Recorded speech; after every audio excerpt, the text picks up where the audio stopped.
বাংলাদেশের ইতিহাসের সবচেয়ে একটা ডিফিকাল্ট টাইমে এই সরকার আমাদের মাননীয় প্রধানমন্ত্রী তারেক রহমান সাহেবের নেতৃত্বে এসেছেন। আপনারা দেখতে পাচ্ছি যে আমরা 100% এফর্ট আমরা দিচ্ছি। ভুল ত্রুটি তো হবেই, আমাদের সবারই হতে পারে, বাট নৈতিকতার জায়গা থেকে আমরা খুবই স্ট্রং এবং আমাদের মাননীয় প্রধানমন্ত্রীর বলিষ্ঠ নেতৃত্বে আমরাও যারা আছি এবং সবাই আমরা এই ইনস্ট্রাকশনই পাই যে we have to serve the country and uplift the interest of the people. এটি আমাদের দরকার। সংবাদ মাধ্যম থেকে আমরা দেখেছি যে সংবাদ মাধ্যম বা অন্যান্য মিডিয়া এটাও মানতে হবে যে ওনারাও গণতন্ত্রের একটা অনেক বড় স্তম্ভ। এই 17 বছর আমাদের লড়াইটা ছিল গণতন্ত্রকে পুনঃপ্রতিষ্ঠা করা, যেটা নামে মাত্র গণতন্ত্র ছিল। বাট আমরা জানতাম যে একটা ফেসবুক স্ট্যাটাস দেওয়ার পরেও অনেকের অনেকবারই 10 বার চিন্তা করতে হতো স্ট্যাটাসকে আমি রাখবো কি রাখবো না।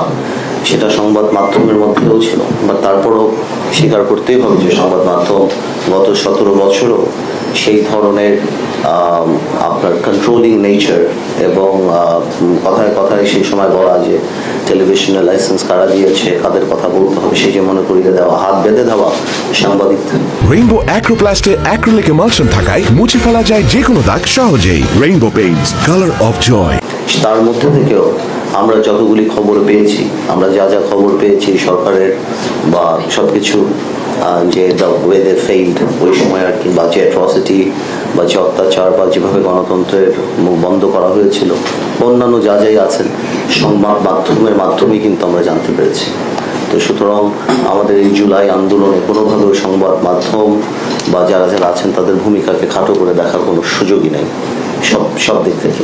তো আমাদের মাথায় রাখতে হবে যে আমরা অবশ্যই এই মন্ত্রণালয়ের দায়িত্ব রেগুলেট করা, বাট কোনোভাবেও যেন আমরা কন্ট্রোলে না যাই। মাথায় রাখতে হবে যে আমাদের সকলেই কর্মে, আমি কথাগুলি বারবার বলি বিকজ 17 বছরে একটা ওয়েতে সারা বাংলাদেশ চলেছে। It is very difficult to change the system, because সিস্টেমের মধ্যে তো পড়ে যায় সব কিছু। এই গত সরকারের সবচেয়ে বড় প্রবলেমটাই ছিল যে হয় না যে রাজনীতিবিদরা যখন ফেল করে তখন জাতির ভবিষ্যৎ নিয়ে যায়। তো 17 বছরে আমরা এটা এখন রিয়েলাইজ করি সরকার এসেছে। 17 বছরে জুডিশিয়ারি থেকে আরম্ভ করে, পলিটিক্স থেকে আরম্ভ করে, স্ট্যাচুটরি বডি পার্লামেন্ট থেকে আরম্ভ করে প্রত্যেকটা ডিপার্টমেন্টে এমনভাবে নৈতিক অবক্ষয় বা এমনভাবে কর্মপরিকল্পনা বা এমনভাবে করা হয়েছে যেটা সময় লাগবে। এটা আমিও বিশ্বাস করি বা আমিও রিয়েলাইজ করি। বাট আমাদের মাথায় রাখতে হবে যে আমরা জানি কোনোভাবেও